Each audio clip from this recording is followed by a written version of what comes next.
संतोष जनार्दन गायकवाड, मुक्काम पोस्ट ठोसेघर, तालुका जिल्हा सातारा.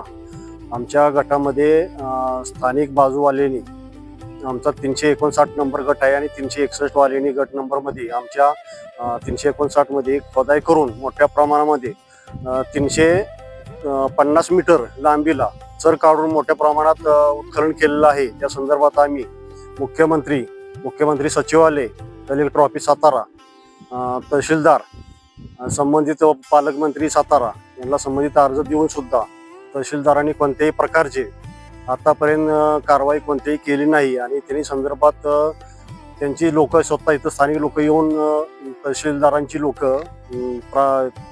कलेक्टर काय संबंधित त्यांच्या ऑफिसचे कर्मचारी, सर्कल मॅडम, तलाठी वगैरे येऊन त्यांनी स्वतः पंचनामा केला.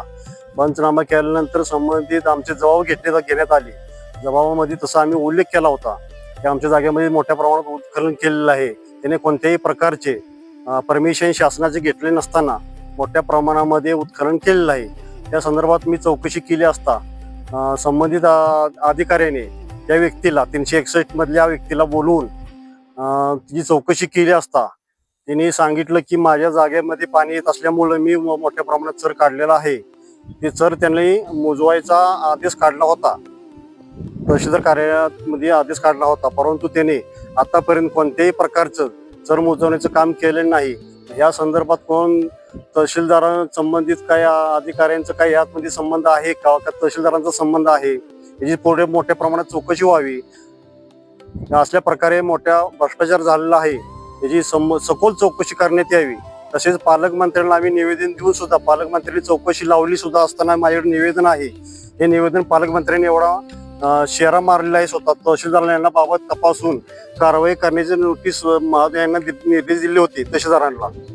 तरी पण यांनी कोणत्या प्रकारचे कारवाई केली नाही आणि ह्या संदर्भात त्यांना तहसीलदारांनी नोटीस काढून हे मोजवण्याच्या संदर्भात कारवाई करण्यासाठी सांगितले असताना त्या सदर व्यक्तीने कोणत्याही प्रकारचे आतापर्यंत हे मोजवण्याचं काम केलेलं नाही.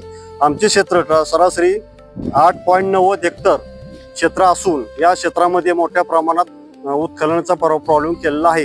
याची संबंधित आणि अधिकाऱ्यांनी चौकशी करून संबंधित तहसीलदार आहेत का इतर व्यक्ती कोण आहेत याची सखोल चौकशी करून याच्यावर संबंधित कारवाई करण्यात यावी.